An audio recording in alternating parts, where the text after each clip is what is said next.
বুয়েট শিক্ষার্থী আবরার হত্যার বিচার শুরু, 25 আসামি অভিযুক্ত, 20 সেপ্টেম্বর সাক্ষ্য গ্রহণ। ভারতের রপ্তানি বন্ধের সিদ্ধান্তে দাম বাড়ছে পেঁয়াজের, বিকল্প উৎসের সন্ধানে ব্যবসায়ীরা। করোনায় আরও 43 জনের মৃত্যু, শনাক্ত 1724 জন, ঢাকা বিভাগে এখনও সংক্রমণ বেশি। কারাগারের নিরাপত্তা জোরদার, উড়োচিঠি ভিত্তিহীন, আসামি পালানো ঠেকাতে সতর্কতা, বলছেন স্বরাষ্ট্রমন্ত্রী। ঘুরে দাঁড়াচ্ছে দেশের অর্থনীতি, 6.8% প্রবৃদ্ধির আভাস এডিবির।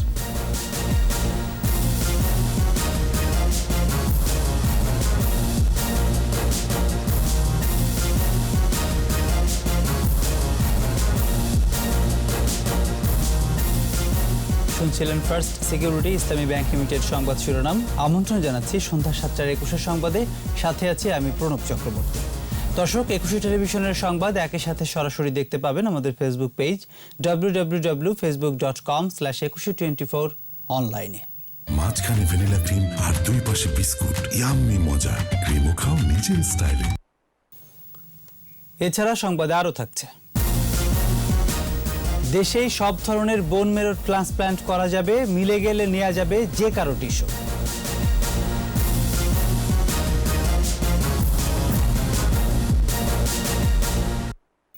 বুয়েটের শিক্ষার্থী আবরার ফাহাদ হত্যা মামলায় 25 আসামির বিচার শুরুর আদেশ দিয়েছেন আদালত। 20 সেপ্টেম্বর থেকে 1 অক্টোবর পর্যন্ত প্রতি কার্যদিবসে একটানা এ মামলার সাক্ষ্য গ্রহণ চলবে। ঢাকার দ্রুত বিচার ট্রাইব্যুনাল 1-এর বিচারক আবু জাফর মোহাম্মদ কামরুজ্জামানের আদালত এ আদেশ দেন। বিস্তারিত জানাচ্ছেন দীপু সারোয়ার।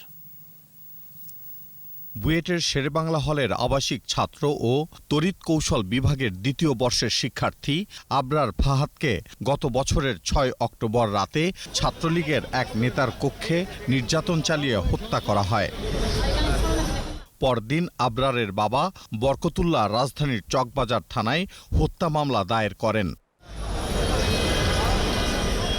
চাঞ্চল্যকর এই মামলার অভিযোগ গঠন করা হলো মঙ্গলবার। অভিযোগ গঠনের সময় 22 আসামিকে আদালতে হাজির করা হয়। ঢাকার দ্রুত বিচার ট্রাইব্যুনাল 1-এর বিচারক শুনানি শেষে মামলা থেকে আসামিদের অব্যাহতি ও জামিন আবেদন নামঞ্জুর করে অভিযোগ গঠন করেন। এটা একটা পূর্ব পরিকল্পিত হত্যাকাণ্ড ছিল, সুতরাং এই হত্যাকাণ্ড সংগঠিত যেটা হয়েছে সেটার জন্য আসামিদেরকে শাস্তিযোগ্য অপরাধ করেছেন এবং তাদেরকে আমরা বিচারের আওতায় আনার জন্য তাদের বিরুদ্ধে চার্জ গঠিত হয়েছে এবং আমরা 20 তারিখের পরের থেকে মামলাটা কন্টিনিউ এককভাবে চলতে থাকবে। 302 ধারা মামলা করতে হলে প্রি প্ল্যান থাকতে হবে এবং আজকে যে বিষয়টা নিয়ে এনেছেন, বাদী মামলার ঘটনা তারিখ বললেন 6 থেকে 7 তারিখ, কিন্তু মাননীয় আদালত আমাদেরকে আছে চার্জ করলেন 4 থেকে 5 তারিখের ঘটনার কথা বলে, যেটা এজাহারে ছিল না। এটা এজাহার বহির্ভূত বক্তব্য আজকে উনি আমাদের অভিযোগ আনছেন। আমরা মনে করি যেহেতু যেটা এজাহারে নাই, এজাহারের পূর্বের অংশটুকু এনেছেন, এটা আইন বহির্ভূত এবং আমরা এই জন্য উচ্চ আদালতে যাব। গ্রেপ্তার আসামিদের মধ্যে 8 জন আদালতে দোষ স্বীকার করে জবানবন্দি দিয়েছেন। দীপু সারোয়ার, 21 টেলিভিশন, ঢাকা। ভারত পেঁয়াজ রপ্তানি বন্ধ করে দেয়ায় বাংলাদেশে বেড়েছে পেঁয়াজের দাম। হিলি, সাতক্ষীরা, বেনাপোল সহ বিভিন্ন স্থলবন্দর দিয়ে বন্ধ হয়ে গেছে পেঁয়াজ আমদানি। ফলে একদিনের ব্যবধানে দাম বেড়ে যায় কেজিতে 20 থেকে 25 টাকা। ব্যবসায়ীরা বলছেন, বাজার নিয়ন্ত্রণে তুরস্ক, মিশর সহ বিভিন্ন দেশ থেকে পেঁয়াজ আমদানি করা হবে। প্রতিনিধিদের সহায়তায় মুশফিকার রিপোর্ট। ভারত থেকে কোনো পেঁয়াজ আসেনি হিলি স্থলবন্দরে, ফলে বিভিন্ন আড়তে বাড়তে শুরু করে দাম। একদিন আগে আড়তগুলোতে যে পেঁয়াজ 35 টাকা কেজি দরে বিক্রি হচ্ছিল, এখন সেই দাম 60 থেকে 70 টাকা। একটু খারাপ পেঁয়াজ, এটা 35 টাকা কেজি নিলাম, 40-50 টাকাও চলছে, 60 টাকাও কোনোটা চাচ্ছে ভালোগুলা। আমদানি বন্ধ হওয়ায় ভারতের ভেতরে আটকা পড়েছে 250টি পেঁয়াজবাহী ট্রাক, এলসি হয়ে আছে 10,000 টন। ভারতের এমন সিদ্ধান্তের বিষয়ে পদক্ষেপ নেওয়ার দাবি আমদানিকারকদের। এই পেঁয়াজ না আসলে তো যে পেঁয়াজ লস হবে, যেটা বেঁচে সেটা তো মহাজন নিয়ে নিবে, এক্সপোর্টার নিয়ে নিবে কাটে আমার কাছ থেকে, ওনার হাতে তো ভাই আমি তো মাল কিনতেন, আপনি বুঝবেন। তবে বিকল্প উৎস থাকায় গত বছরের মতো এই বছর পেঁয়াজের দামে বড় কোনো প্রভাব পড়বে না বলে মনে করছেন ব্যবসায়ীরা। গতবারের মধ্যে প্রভাব পড়ার কোনো সুযোগ নাই, কারণ ইতিমধ্যে আমরা পৃথিবীর অন্যান্য দেশেও আমরা ইতিমধ্যে ইম্পোর্ট এলসি করেছি। আমাদের তুরস্ক, মিশর, পাকিস্তানে যাতে প্রচুর পেঁয়াজ আছে, এই জন্য ঘাবড়ানোর কিছু নেই। গত রোববার হিলি বন্দর দিয়ে 29টি ট্রাকে 800 টনের মতো পেঁয়াজ আমদানি হয়েছিল। ইন্ডিয়ার নীতি নির্ধারকদের পর্যায়ে একটা বৈঠক চলতেছে, সেখানে এটা নিয়ে আলোচনা হচ্ছে। হয়তোবা আমরা আশা রাখছি খুব দ্রুত এটা সমস্যার সমাধান হয়ে যাবে। এদিকে সোমবার 50 মেট্রিক টন পেঁয়াজ আসার পর রফতানি বন্ধের ঘোষণা আসে ভারতের পক্ষ থেকে। ফলে পেট্রাপোলে আটকা পড়ে পেঁয়াজ ভর্তি 150টি ট্রাক আর 42টি ওয়াগনযুক্ত 3টি ট্রেন। অন্যদিকে সাতক্ষীরায় ভোমরা স্থলবন্দরে পেঁয়াজের কোনো ট্রাক না আসায় একদিনে দর বাড়ে কেজি প্রতি 20 থেকে 25 টাকা। হঠাৎ এমন পরিস্থিতিতে বিপাকে পড়েছেন আমদানিকারকরা। 250 থেকে 300 ব্যবসায়ীর পেঁয়াজ সংশ্লিষ্ট আড়ত আছে, সে আড়তদাররাও অনেক ক্ষতিগ্রস্ত হবে এবং এদের এই প্রত্যেক আড়তে আবার দৈনিক লিভার লাগে। সবাই আমরা বেকারত্ব হয়ে যাবে। দাম কমাতে দ্রুত বাজার মনিটরিং চাচ্ছেন ক্রেতারা। মুশফিকা নাজনীন, 21 টেলিভিশন। 534 কোটি টাকার 4টি উন্নয়ন প্রকল্প অনুমোদন দিয়েছে জাতীয় অর্থনৈতিক পরিষদ একনেক। প্রধানমন্ত্রী শেখ হাসিনার সভাপতিত্বে রাজধানীর আগারগাঁওয়ে এনইসি সম্মেলন কক্ষে জাতীয় অর্থনৈতিক পরিষদের নির্বাহী কমিটির সভা অনুষ্ঠিত হয়। বিভিন্ন মন্ত্রণালয়ের দায়িত্বপ্রাপ্ত মন্ত্রী ও সচিবদের উপস্থিতিতে এ সভায় গণভবন থেকে ভিডিও কনফারেন্সে যুক্ত হন একনেক চেয়ারপারসন ও প্রধানমন্ত্রী শেখ হাসিনা। এতে অনুমোদন দেওয়া হয় রাজশাহী বিশ্ববিদ্যালয়ের ভৌত অবকাঠামো উন্নয়ন এবং দেশীয় প্রজাতির মাছ ও শামুক সংরক্ষণ সহ 4 প্রকল্প। ওনার বাড়ি ওই অঞ্চলে, উনি ছোটবেলা শামুক টামুক দেখছে, ওই এলাকায় শামুক পুড়িয়ে চুন তৈরি করে। দেশজ যা কিছু আছে উদ্ভিদ প্রাণী প্রত্যেকটাকে আমরা সংরক্ষণ করতে হবে, এটা হলো আমাদের লার্জার গোল। 24 ঘন্টার মধ্যে করোনায় মৃতের সংখ্যা আবারও বাড়ল। আগের দিন 26 জনের মৃত্যু হলেও এদিন মারা গেছে 43 জন। মৃতদের মধ্যে 36 জনই পুরুষ। এ নিয়ে এখন পর্যন্ত মৃতের সংখ্যা দাঁড়ালো 4802 জনে। মোট মৃত্যুর 77.97% পুরুষ এবং 22.03% নারী। নতুন করে সংক্রমিত হয়েছেন 1724 জন। আরও জানাচ্ছেন আকবর হোসেন সুমন। দেশে করোনা সংক্রমণের 192তম দিন।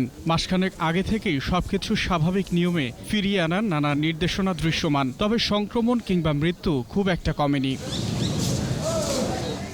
স্বাস্থ্য অধিদপ্তরের সংবাদ বিজ্ঞপ্তিতে জানানো হয়েছে 94টি ল্যাবে পরীক্ষা করা 14,050টি নমুনায় 24 ঘন্টায় শনাক্ত হয়েছে আরও 1,724 জন। শনাক্তের সংখ্যা বেড়ে হয়েছে 3,41,056। নতুন 2,439 জন করোনা মুক্ত হওয়ায় এ পর্যন্ত সুস্থ মানুষের সংখ্যা 2,45,594। পরিসংখ্যান বলছে মৃত 43 জনের মধ্যে 27 জনই ঢাকা বিভাগের। এ পর্যন্ত মোট প্রাণহানির 3,744 জন পুরুষ এবং 1,058 জন নারী। ঢাকা বিভাগে আক্রান্ত ও মৃতের সংখ্যা সবচেয়ে বেশি। 24 ঘন্টায় নতুন করে কোয়ারেন্টাইনে যুক্ত হয়েছেন 1,596 জন, আর আইসোলেশনে নেওয়া হয়েছে 288 জনকে। আকবর হোসেন সুমন, 21 টেলিভিশন, ঢাকা। বোমা মেরে কারাগার উড়িয়ে দেয়া এবং জঙ্গি ছিনতাইয়ের হুমকি দেয়া উড়ো চিঠির কোনো ভিত্তি নেই বলে জানিয়েছেন স্বরাষ্ট্রমন্ত্রী আসাদুজ্জামান খান।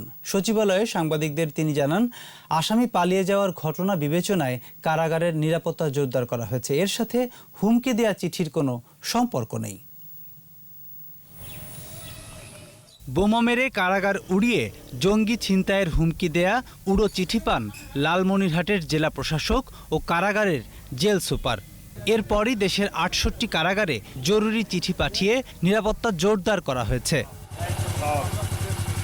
সচিবালয়ে সাংবাদিকদের সাথে স্বরাষ্ট্রমন্ত্রীর আলাপকালে উঠে আসে উড়ো চিঠির প্রসঙ্গ। মন্ত্রী জানান, এই উড়ো চিঠির কোনো ভিত্তি নেই। আর কারাগারের নিরাপত্তা বাড়ানো হয়েছে ঠিকই, তবে সম্প্রতি কাশিমপুর কারাগার থেকে যাবজ্জীবন সাজাপ্রাপ্ত আসামি পালিয়ে যাওয়ার কারণেই। এই ধরনের উড়ো চিঠি, উড়ো কাগজ আমাদের সবসময় মন্ত্রণালয়ে আসে এবং বিভিন্ন জায়গায় যেয়ে থাকে, আপনারাও পেয়ে থাকেন। তথ্য ভিত্তিক আমরা সবসময় কাজ করে থাকি। আমরা ওইখানে পাহারা বৃদ্ধি করছি সেটা নয়, আমাদের কারারক্ষীদেরকে আরও যাতে মানে ওয়াচফুল হয়, তারা যদি দেখাশোনার এই দায়িত্বটা সঠিকভাবে পালন করে, সেইটার ব্যবস্থা আমরা করেছি। দেশ থেকে জঙ্গিদের মূলোৎপাটন করা না গেলেও তাদের তৎপরতা থামানো গেছে বলেও মন্তব্য করেন আসাদুজ্জামান খান। সেল সেগুলো রয়েছে, সেগুলো মাঝে মাঝে আমরা ধরছি, দেখছেন আমরা এগুলো এখনো সেই অভিযান অব্যাহত রয়েছে। বাংলাদেশ মিয়ানমার আন্তর্জাতিক সীমান্তে মিয়ানমার সেনাদের গতিবিধি গত কয়েকদিনে বেড়ে যাওয়ার প্রসঙ্গ টেনে মন্ত্রী বলেন, বাংলাদেশ যে কোনো পরিস্থিতি মোকাবেলায় প্রস্তুত। আমরা তো পরিস্থিতি পর্যবেক্ষণ করছি, আর একটা জিনিস আমি সবসময় বলেছি, আমরা সবসময় প্রস্তুত থাকি। প্রণব চক্রবর্তী, 21 টেলিভিশন, ঢাকা। করোনা মোকাবেলার পাশাপাশি এগিয়ে যাচ্ছে অর্থনীতি। চলতি বছরে বাংলাদেশে 5.2% জিডিপি প্রবৃদ্ধি হতে পারে বলে পূর্বাভাস দিয়েছে এশীয় উন্নয়ন ব্যাংক এডিবি। সংস্থাটির এশিয়ান ডেভেলপমেন্ট আউটলুক প্রতিবেদনে বলা হয়েছে, আগামী বছর প্রবৃদ্ধি হবে 6.8%। এডিবি বলছে, এবছর ভারত, পাকিস্তান সহ দক্ষিণ এশিয়ার বেশিরভাগ দেশেরই জিডিপি কমবে। বাকিটা জানাচ্ছেন দুলি মল্লিক। করোনা ধাক্কায় বিপর্যস্ত বিশ্ব অর্থনীতি, উন্নত দেশগুলোতে অর্থনৈতিক মন্দাবস্থা। করোনার থাবায় এশিয়ার বেশিরভাগ অর্থনীতি হাঁটছে বড় ধরনের সংকোচনের পথে। তবে ব্যতিক্রমও আছে। করোনা মোকাবেলা করেই ঠিক রাস্তায় বাংলাদেশের অবস্থান। এডিবির এশিয়ান ডেভেলপমেন্ট আউটলুক প্রতিবেদন সেই ইঙ্গিতই দিচ্ছে। আমরা ইতিমধ্যে 95,619 কোটি টাকার বিভিন্ন প্রণোদনা প্যাকেজ ঘোষণা করেছি। সরকারের আর্থিক প্রণোদনা প্যাকেজ, রেমিটেন্স ও রপ্তানি আয়ে সাম্প্রতিক ইতিবাচক ধারা বাংলাদেশের অর্থনীতিকে ঘুরে দাঁড়াতে সহায়তা করছে।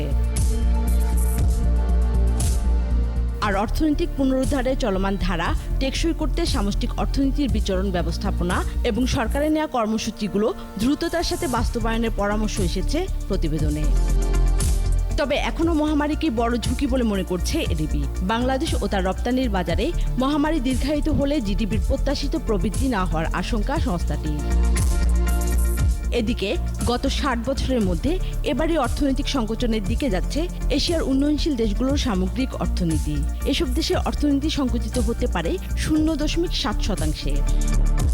এডিবির পূর্বাভাস বলছে, দক্ষিণ এশিয়ার দেশগুলোর মধ্যে কেবল বাংলাদেশ, ভুটান ও নেপাল এবছর প্রবৃদ্ধি অর্জন করবে।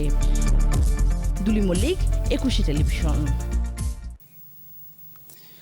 খালেদা জিয়ার দণ্ডাদেশ শর্ত সাপেক্ষে স্থগিত করে 25 সেপ্টেম্বর থেকে পরবর্তী 6 মাস পর্যন্ত বৃদ্ধি করার প্রস্তাবে অনুমোদন দিয়েছেন প্রধানমন্ত্রী শেখ হাসিনা। সচিবালয়ে নিজ দপ্তরে এ কথা জানান স্বরাষ্ট্রমন্ত্রী আসাদুজ্জামান খান কামাল। এ সময় তিনি জানান, তার ছোট ভাইয়ের আবেদনের প্রেক্ষিতে এ সিদ্ধান্ত নেওয়া হয়েছে, তবে পূর্ববর্তী শর্ত বহাল থাকবে বলে জানান স্বরাষ্ট্রমন্ত্রী। এর আগে সরকারের নির্বাহী আদেশে গত 25 মার্চ খালেদা জিয়াকে মুক্তি দেওয়া হয়, যার মেয়াদ 24 সেপ্টেম্বর শেষ হবে। 2018 সালের 8 ফেব্রুয়ারি জিয়া অরফানেজ ট্রাস্ট দুর্নীতি মামলায় 5 বছরের কারাদণ্ড দেওয়া হয় খালেদা জিয়াকে। যেই মেয়াদকাল আরো 6 মাস বৃদ্ধি করে দিয়েছেন এবং আগের যে কন্ডিশন, সেই কন্ডিশনগুলো বহাল রেখে তিনি ঢাকাস্থ নিজ বাসায় থেকে চিকিৎসা গ্রহণ করবেন। উক্ত সময় তিনি দেশের বাহিরে গমন করতে পারবেন না। করোনা প্রাদুর্ভাবে টেলিমেডিসিন সেবা নতুন ধারার সৃষ্টি করেছে বলে মন্তব্য করে আওয়ামী লীগের সাধারণ সম্পাদক ওবায়দুল কাদের বলেছেন, দেশে টেলিমেডিসিন সেবায় কার্যত বিপ্লব ঘটে গেছে। মঙ্গলবার বিজ্ঞান ও প্রযুক্তি বিষয়ক উপকমিটির উদ্যোগে জয় বাংলা টেলিমেডিসিন নামে একটি অ্যাপ উদ্বোধন করতে গিয়ে এ কথা বলেন তিনি। চিকিৎসার স্বার্থে জয় বাংলা টেলিমেডিসিন অ্যাপের মাধ্যমে মোবাইলে আপনি আপনার ঘরে বসেই দূর দূরান্তের যারা রোগী, বিশেষজ্ঞ চিকিৎসকদের কাছ থেকে চিকিৎসা সেবা, প্রয়োজনীয় পরামর্শ নিতে পারবেন।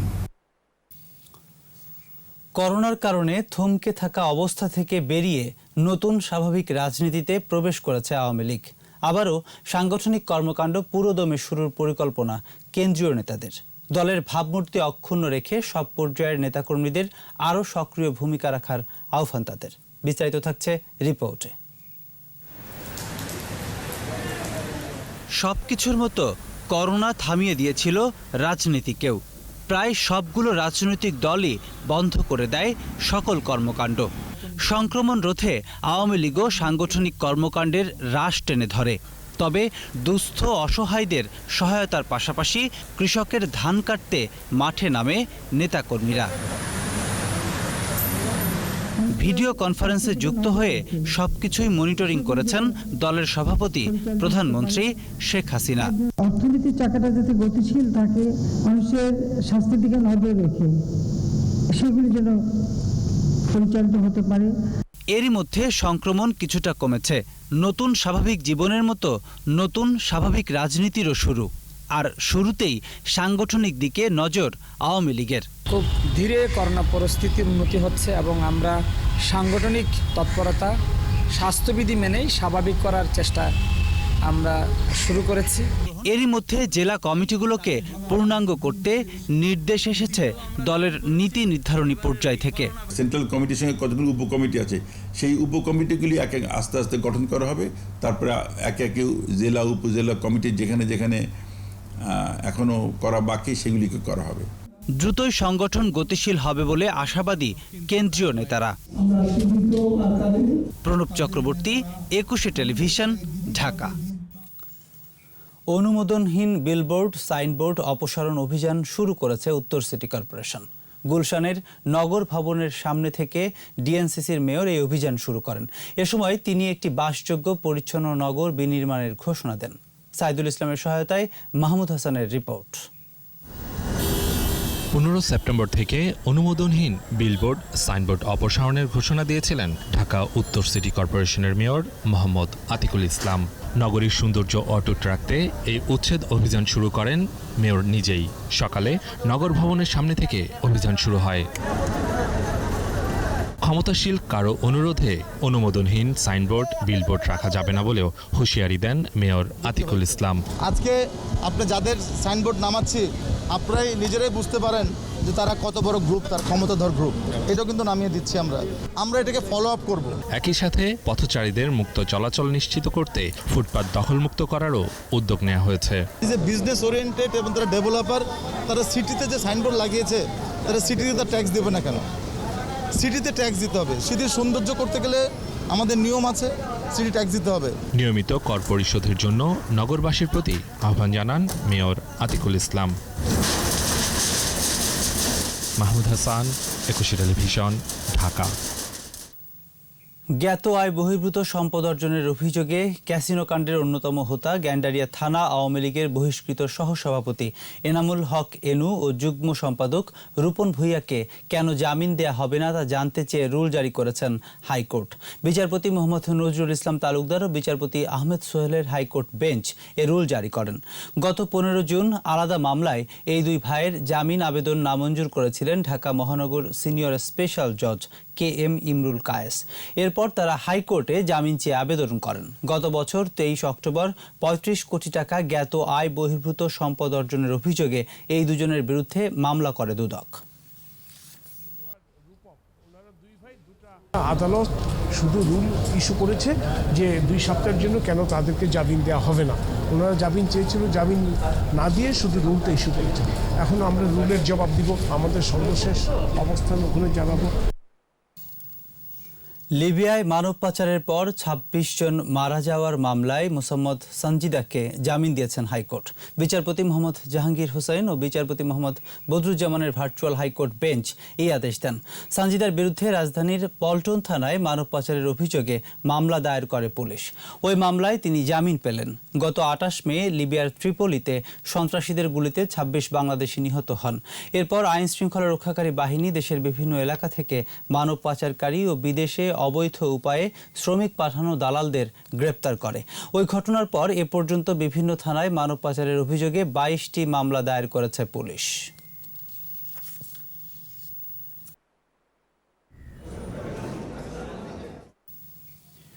করোনা দুর্যোগকালীন 30 বছর পেরিয়ে যাওয়া প্রার্থীদের চাকরির আবেদনে 5 মাসের বেশি সময় ছাড় দিয়েছে সরকার।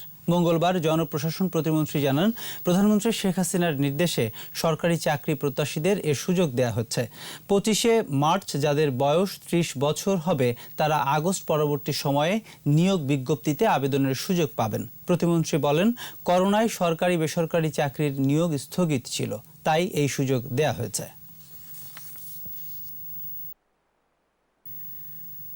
দেশের সব প্রান্তে দ্রুতগতির নিরবিচ্ছিন্ন ইন্টারনেট সেবা চালু আর ভুয়া ট্রেনিং সেন্টার বন্ধ হলে আউটসোর্সিংয়ে বাংলাদেশ অনেক দূর যাবে। দক্ষ ফ্রিল্যান্সাররা বলছেন, ডলার আয়ের গ্যারান্টি নয়, ভর্তির আগে ট্রেনিং সেন্টারের মান ও কোর্স কারিকুলাম দেখে নেওয়া জরুরি। তথ্য যোগাযোগ প্রযুক্তি প্রতিমন্ত্রী জানিয়েছেন, ইউনিয়ন পর্যায়ে ব্রডব্যান্ড সার্ভিস পৌঁছে দেওয়ার পাশাপাশি 64টি জেলায় Sheikh Kamal IT trainings and incubation centre স্থাপন করছে সরকার। ইবনে নূর শাওনের 3 পর্বের রিপোর্টের আজ শেষ পর্ব। ফ্রিল্যান্সারদের প্রধান চ্যালেঞ্জগুলো কি? 21 টেলিভিশনের পক্ষে জানতে চাওয়া এই প্রশ্নের উত্তরে 3 ও 4 নম্বরে উঠে এসেছে দ্রুতগতির ইন্টারনেট সংকট আর ভুয়া কোচিং সেন্টার। বিজ্ঞাপনের লোভনীয় ফাঁদে পড়ে দক্ষতা অর্জনকে পাশ কাটিয়ে অনলাইনে ছোটখাটো কাজ পাওয়াকেই সফলতা মনে করছেন অনেকে। ফলে নির্দিষ্ট সময় পর ঝরে পড়ার হার বাড়ছে। একটা অর্গানাইজেশনের কিন্তু ওয়েবসাইট আছে, ওয়েবসাইটে ঢুকে তাদের কোর্সের কন্টেন্ট দেখে নিতে পারেন, সেই কন্টেন্টটা কতটুকু রিচ, যার কাছে শিখবেন সে ট্রেনার ফ্রিল্যান্সার কিনা, এই বিষয়টা দেখে 2টা বিষয়ের উপর ফোকাস করে তারপর আপনি ট্রেনিং সেন্টার চুজ করতে পারেন। টাকা ইনভেস্টমেন্ট করা যে সে আপনাকে আর্নিং করিয়ে দিবে বা এই টাইপের ফ্রিল্যান্সিং করার জন্য কোনো আপনার রিকোয়ারমেন্টই দরকার নাই। এখানে আপনার ইনভেস্টমেন্টটা হচ্ছে আপনার স্কিল ডেভেলপ করা। মানহীন এসব প্রতিষ্ঠানের বিষয়ে নিজেদেরই সচেতন হওয়া জরুরি বলছেন এই প্রযুক্তি বিশেষজ্ঞ। নিজে থেকে শিখতে হবে। আমি যা মেটেরিয়াল পাচ্ছি সেটাকে আমাকে অ্যাপ্লাই করতে হবে, দরকার হলে আমি বই দেখে ইন্টারনেট ঘেটে আরও আমাকে শিখতে হবে। সো সুতরাং আমি যদি সম্পূর্ণ ডিপেন্ড করে থাকি সেই কোচিংয়ের উপরে, তাহলে কিন্তু আমি আসলে সত্যিকার অর্থে শিখতে পারবো না। দ্রুতগতির ইন্টারনেট সেবা না পাওয়ায় সবচেয়ে বেশি ভোগান্তিতে গ্রামের ফ্রিল্যান্সাররা। গ্রামে দ্রুতগতির ইন্টারনেট সেবা না থাকায় অনেক ফ্রিল্যান্সারদের কাজের অসুবিধা হচ্ছে। আমি নিজেও একজন ভুক্তভোগী। তথ্য ও যোগাযোগ প্রযুক্তি প্রতিমন্ত্রী বলছেন, দেশের সব জেলায় স্থাপিত হতে যাওয়া শেখ কামাল আইটি ও 5000 শেখ রাসেল ডিজিটাল সেন্টারে ফ্রিল্যান্সারদের জন্য আধুনিক সুযোগ সুবিধা সংবলিত স্পেস বরাদ্দ থাকবে। গ্রাম পর্যন্ত একটা রিলায়েবল ইন্টারনেট কানেক্টিভিটি পৌঁছে যাচ্ছে ইডিসি প্রকল্পের আওতায়, যেটা ইউনিয়ন থেকে গ্রাম পর্যন্ত যাচ্ছে। আবার অপরদিকে উপজেলা পর্যন্ত আমাদের কিন্তু training center, employment center, service delivery center হয়ে যাচ্ছে। আবার জেলা পর্যন্ত Sheikh Kamal IT training incubation center হচ্ছে। আবার বিভাগ জেলা পর্যায়ে আমাদের যে software technology park, hitech park হচ্ছে। এছাড়া এলএডিপি প্রজেক্টের ট্রেনিংগুলোকে প্রতিনিয়ত আপডেট করা হচ্ছে বলেও জানান মন্ত্রী। তারা এখন আমাদের বিভিন্ন সফটওয়্যার টেকনোলজি পার্কে ছোট্ট একটা জায়গা নিয়ে এন্টারপ্রেনিউরও হচ্ছে। ইবনে নূর শাওন, 21 টেলিভিশন, ঢাকা। এখন থেকে দেশেই সব ধরনের বোন ম্যারো ট্রান্সপ্লান্ট করা যাবে। এর ফলে শুধু নিকট আত্মীয়রাই নয়, যে কারো দেহের টিস্যু মিলে গেলেই এই চিকিৎসা নেওয়া যাবে। এ পদ্ধতিতে ডোনারের স্টেম সেল রক্তের শিরার মাধ্যমে রোগীর দেহে প্রবেশ করানো হয়। ওই সেল ধীরে ধীরে বেড়ে ওঠে এবং রোগীকে একটি নতুন জীবন দেয়। জসিম জুয়েলের রিপোর্ট। বোন ম্যারো ট্রান্সপ্লান্ট 2 ধরনের হয়ে থাকে। বিএমটি করার আগে রোগীর দেহে উচ্চমাত্রার কেমো এবং রেডিওথেরাপি বা দুটোই একসাথে ব্যবহার করা হয়। এর ফলে রোগীর দেহে অবশিষ্ট সব ক্যান্সার কোষ মারা যায় এবং বোন ম্যারোতে ডোনার স্টেম সেলের জন্য উপযুক্ত জায়গা তৈরি করে।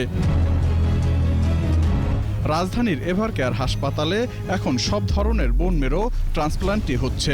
ডাক্তার আবু জাফর মোহাম্মদ সালে জানান, হেমাটোলজিক্যাল ক্যান্সারে আক্রান্ত যে কোনো রোগী দেশের এই আধুনিক চিকিৎসা নিতে পারবেন। যে কোনো ক্যান্সার পেশেন্টকে প্রথমে করা হয় কি, যে আইদার কেমোথেরাপি অথবা রেডিওথেরাপি অথবা দুইটাই কম্বিনেশন দিতে লাগে।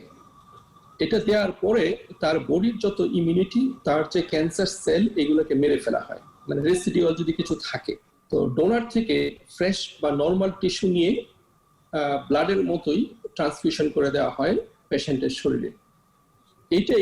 এই সেলগুলো ব্লাড দিয়ে গিয়ে পেশেন্টের বোন ম্যারোতে গিয়ে জমা হয় এবং বোন ম্যারো থেকে 1 থেকে 2 সপ্তাহের ভিতরে এগুলো নতুন সেল তৈরি করা শুরু করে। এই চিকিৎসায় সংক্রমণ হওয়া সহ মৃত্যু ঝুঁকিও আছে। ডাক্তার সালে বলেন, এরই মধ্যে একজন রোগী চিকিৎসা নিয়ে বাড়ি ফিরে গেছেন। একটা জটিল প্রসেস। এই ট্রিটমেন্ট পর্যায়ে মানুষের ইনফেকশন হওয়ার চান্স থাকে, যখন কাউন্ট কমে যায় ইভেন পেশেন্ট মারা যাওয়ারও চান্স থাকে। বাট এগুলাকে ওভারকাম করে এখান থেকে বের হয়ে আসতে হবে, এই জন্য এটা এত জটিল। চিকিৎসা নিতে সময় লাগে 3 থেকে 4 সপ্তাহ এবং খরচ 20 লাখ টাকা। এভারেজ যদি অ্যাডাল্ট পার্সনকে ধরা হয় তাহলে তার 20 লাখের মতো খরচ পড়বে।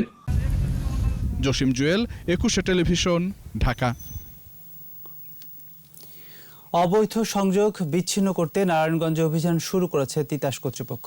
মঙ্গলবার দুপুরে সিদ্ধিরগঞ্জের আটি হাউজিং এলাকায় প্রায় 200 বাড়ির অবৈধ গ্যাস সংযোগ বিচ্ছিন্ন করা হয়। সে সময় তিতাসের ফতুল্লা অঞ্চলের ব্যবস্থাপক প্রকৌশলী রবিউল ইসলাম ও র্যাব 11 এর সিনিয়র সহকারী পরিচালক জসিমউদ্দিন সহ কর্মকর্তারা উপস্থিত ছিলেন।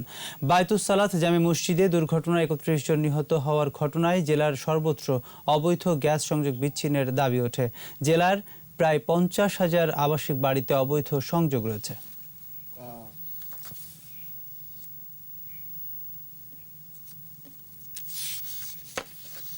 স্থগিত হয়ে যাওয়া বিজিবি ও বিএসএফ এর মহাপরিচালক পর্যায়ের বৈঠক ঢাকায় কাল থেকে শুরু হচ্ছে। বৈঠকটি উপলক্ষে 4 সদস্যের ভারতের প্রতিনিধি দল ঢাকায় আসছে কাল। পিলখানা সদর দপ্তরে দুদেশের বৈঠক অনুষ্ঠিত হবে। বৈঠকটিতে সীমান্তের হত্যা ও অপরাধ বন্ধ সহ বিভিন্ন গুরুত্বপূর্ণ বিষয়ে আলোচনা হওয়ার কথা রয়েছে। এছাড়া সীমান্তে মাদক চোরাচালান, নিষিদ্ধ ওষুধ ও অস্ত্র, গোলাবারুদ, বাংলাদেশে প্রবেশ রোধ সহ বিভিন্ন বিষয় নিয়ে আলোচনার কথা রয়েছে।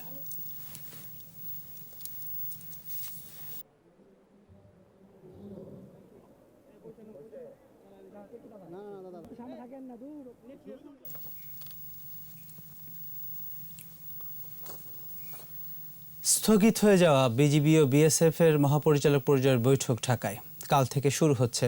বৈঠকটি উপলক্ষে 4 সদস্যের ভারতের প্রতিনিধি দল ঢাকায় আসছে কাল।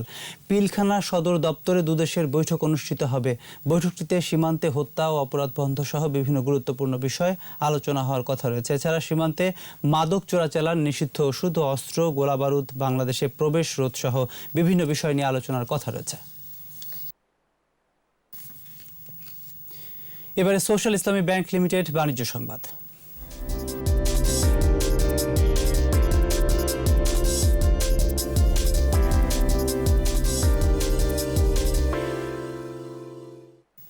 চাহিদা বেড়েছে ল্যাপটপ, ডেস্কটপ সহ বিভিন্ন ধরনের আইটি পণ্যের।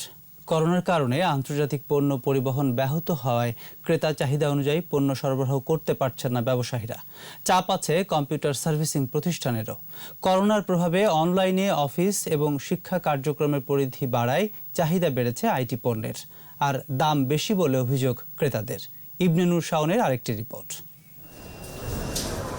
করোনা সংক্রমণের বিরূপ প্রভাবে মার্কেট শপিং মলে ক্রেতা সংকট। তবে বিপরীত চিত্র কম্পিউটার বাজারে। আগারগাঁও আইডিবি ভবনে ক্রেতার সেবায় ব্যস্ত সময় পার করছেন বিক্রয়কর্মীরা। অনলাইনে শিক্ষা কার্যক্রম পরিচালিত হয়। ল্যাপটপ, হেডফোন ও ক্যামেরার চাহিদা তুঙ্গে। দামও বেড়েছে চাহিদার সঙ্গে। মেডিকেলে পড়ি, আমার অনলাইন ক্লাসের জন্য আসলে ল্যাপটপটা কেনা হচ্ছে যেন ক্লাস করতে সুবিধা হয় জন্য। বিভিন্ন অ্যাসাইনমেন্ট, আবার থিসিসের কাজের জন্য আমাদের ল্যাপটপ। এখন তো মানে পড়াশোনার প্রায় 70% কাজের জন্যই ল্যাপটপ দরকার হয়। ল্যাপটপে মানে বাজারে চাহিদা অনেক আছে, ইভেন পাওয়া যেতেছে মানে স্টক সীমিত। চাহিদা বেড়েছে wifi router, bluetooth headphone, pen drive সহ বিভিন্ন ভিডিও নির্মাণ সামগ্রীর। প্রত্যাশার চেয়ে বেশি বিক্রি হচ্ছে দাবি ব্যবসায়ীদের, আর সরবরাহ কম থাকায় দাম বাড়ছে বলে জানান তারা। কাস্টমার কোয়ারি অনেক বেড়েছে, বাট সেই তুলনায় প্রোডাক্ট আমাদের অনেক কম রয়েছে, যার জন্য আমরা সব ব্যাকআপ দিতে পারছি না। মার্কেট যে চাহিদা সেটা আমরা ফুলফিল করতে পারতেছি না। ল্যাপটপ ও ডেস্কটপ সার্ভিসিংয়ের স্টলগুলোতে উপচে পড়া ভিড়।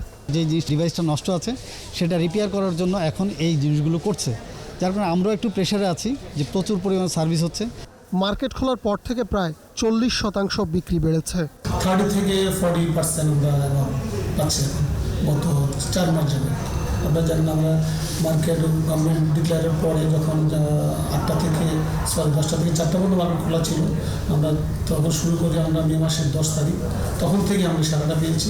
ক্রেতার চাপ থাকলেও স্বাস্থ্যবিধি মেনেই মার্কেট পরিচালিত হচ্ছে বলছে কর্তৃপক্ষ। ইবনে নূর শাওন, 21 টেলিভিশন, ঢাকা। এবারে খেলার খবর।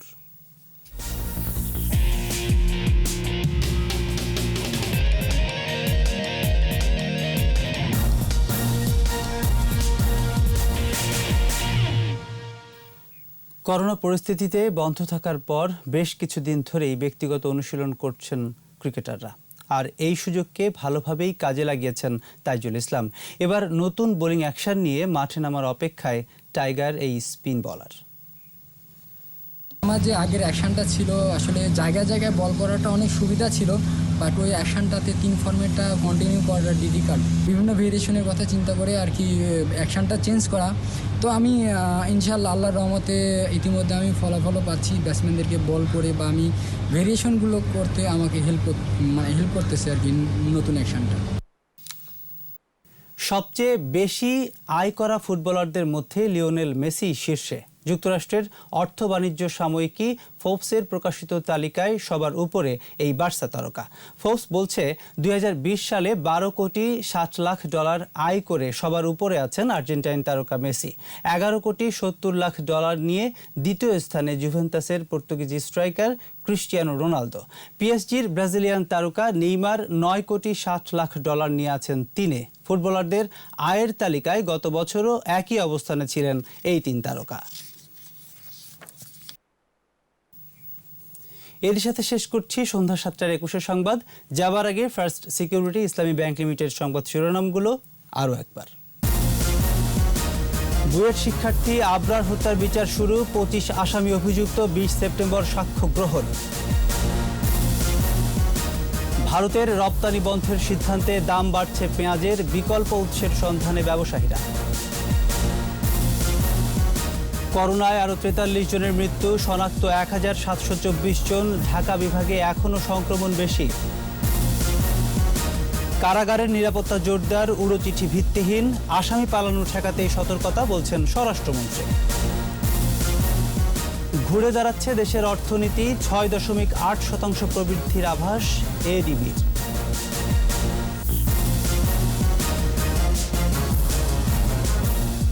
দর্শক, সর্বশেষ খবর জানতে ডায়াল করুন 2021 নম্বরের, ভিজিট করুন 21-tv.com এই ওয়েবসাইটে। এছাড়া ফেসবুকে লগ ইন করতে পারেন facebook.com/2124 অনলাইন।